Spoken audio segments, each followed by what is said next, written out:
auditeurs, auditrices qui nous écoutent à travers le monde. Nous vous saluons dans le précieux nom de notre Seigneur et Sauveur Jésus-Christ. Père Céleste, Dieu d'amour, Dieu miséricorde, Dieu Alpha et Oméga, le commencement et la fin. Encore une fois de plus, nous te remercions, Seigneur, parce que tu nous as gardés, tu nous as protégés. Maintenant, personne, nous allons partager ta parole. Nous te disons merci, Seigneur, parce que tu nous as gardés, tu nous as protégés. Maintenant, Père Saint, parle. Ton serviteur écoute. Nous te prions, non en vertu de nos mérites, mais au nom de Jésus, ton Fils, qui vit, qui règne au siècle des siècles. Amen. Encore une fois de plus, c'est étude Paul là. Parole vivante d'espoir qui entre la caillou. Nous remercions parce que tu as partagé l'étude parce que tu as remis page étude et tu as fait des commentaires. Que Dieu vous bénisse, que Dieu vous garde. Du salut. Nous allons commencer, n'est-ce pas, ou bien continuer avec la doctrine du salut. La structure du salut repose sur les dispositions prises par Dieu lui-même. Dans cette étude, ou bien dans cette leçon, nous examinerons donc les dispositions de la grâce divine rendant le plan du salut possible. Nous verrons comment, en effet, ce salut découle de la grâce de Dieu, exprimée au travers de l'œuvre expiatoire de Christ. Le plan des saluts divins qui fut préparé dans l'éternité et mis en le plan des saluts divins qui fut préparé dans l'éternité et mis en œuvre dans le temps pour voir pleinement aux besoins du monde entier. Ensuite, dans les leçons 2, 3 et 4, nous étudierons ce qu'enseigne la Bible concernant l'activité de l'homme dans les saluts.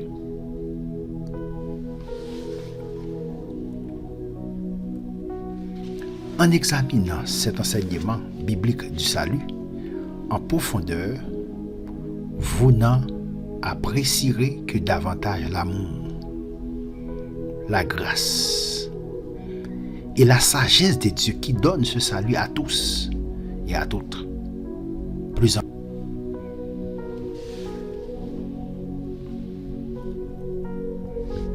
Plan de la leçon.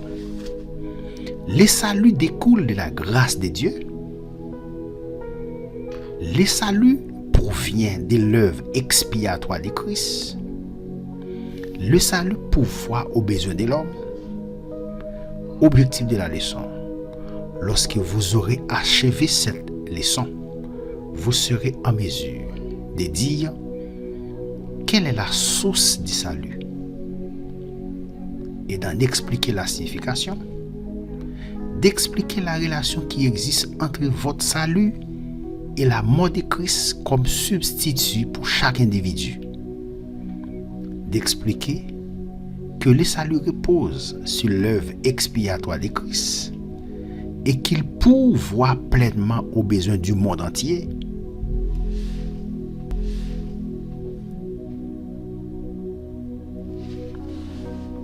Développement de la leçon. Le salut découle de la grâce de Dieu. Ça, c'est notre premier point. Le salut découle de la grâce de Dieu. Objectif numéro 1. Définir la grâce et expliquer sa relation vis-à-vis du salut. Lorsque nous examinons le salut, nous le faisons en commençant par une vérité fondamentale.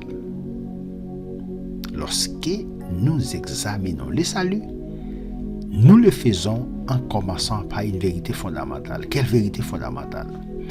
À savoir qu'un Dieu souverain, un bon Dieu qui est grand monde, plein d'amour, sans aucune raison apparente, a choisi de montrer sa miséricorde à des gens qui sans aucune raison apparente, a choisi de montrer sa miséricorde à des gens qui ne le méritaient pas, en leur pardonnant leurs péchés. C'est cette action de pardonner qui constitue l'expression de la grâce divine. Béni soit l'Éternel. C'est cette action de pardonner qui constitue, qui forme l'expression de la grâce divine. On raconte l'histoire, généralement on raconte ainsi l'histoire d'un petit orphelin sous s'alimenter, qui allait à l'école du village, celle-ci n'étant constituée que d'une seule pièce assez grande. Les enfants devaient laisser leur repas et leur manteau dans l'entrée, où ils pouvaient ensuite les prendre. Le maître demanda alors sur un ton dur qui a pris le repas. Finalement, au bout d'un certain temps, ce petit orphelin leva sa main, maigre et tremblante. Saisit ça alors, sous son manteau, sous son bureau. Un fouet d'aspect effrayant, le maître ordonna au garçon de s'avancer pour être châtié. Tandis qu'il se tenait là, coupable, seul, pleurant, silencieusement, la tête courbée et le corps tout tremblant. Un grand silence se fit parmi les autres enfants. Puis soudainement, un garçon assez costaud se leva, s'avança et dit au maître: « Je prendrai les coups de fouet à sa place. » Et devant toute la classe, il mit son dos à nu à la place du petit orphelin coupable et reçut le châtiment pour la faute commise. La compassion et la miséricorde l'incitaient à supporter le châtiment de cet orphelin affamé, mal aimé et délaissé, abandonné. Ce fut un amour bien plus grand qui incita Dieu à donner son Fils.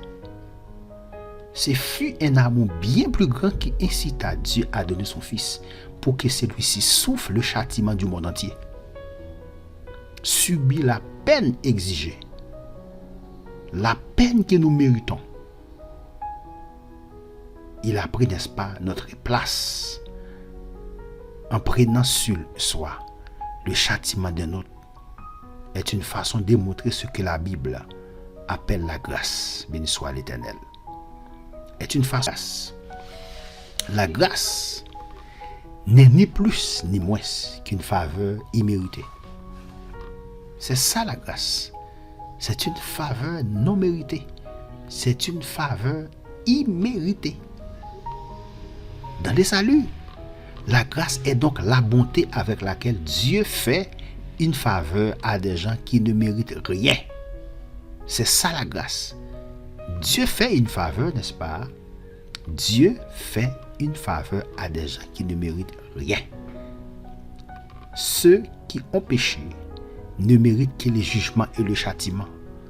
Ceux qui ont péché ne méritent que le jugement et la condamnation. Ils ne sont pas dignes d'être pardonnés après avoir désobéi à Dieu. Pourtant, Dieu leur a montré son amour en envoyant Christ. Dieu leur a montré son amour en envoyant Christ mourir à leur place. Il a envoyé son Fils dans l'amour pour qu'il paie à leur place le châtiment de leurs péchés, pour les libérer de son contrôle et pour les considérer comme s'ils n'avaient jamais péché. C'est cela la grâce. C'est cela la grâce. La grâce, c'est cela. Jésus a été, n'est-ce pas, mort à notre place. C'est cela la grâce. C'est cela la grâce. La grâce ne signifie pas que Dieu excuse le péché. La parole de Dieu déclare que le salaire du péché, c'est la mort. Romains 6, verset 23. Le salaire du péché a payé non cash la mort. Et Dieu ne peut donc pas mettre de côté son attitude juste vis-à-vis du péché, pas plus que son jugement contre celui-ci. Néanmoins, par conséquent, le sacrifice de Christ sur la croix du Calvaire a complètement donné satisfaction à la justice divine. De cette manière, de cette façon, le salaire pour avoir brisé sa loi a été payé. La grâce ne ferme donc pas les yeux sur le péché. Non, la grâce ne ferme donc pas les yeux sur le péché. La grâce ôte plutôt ce dernier. La grâce ôte plutôt le péché. La grâce ne ferme pas les yeux sur le péché.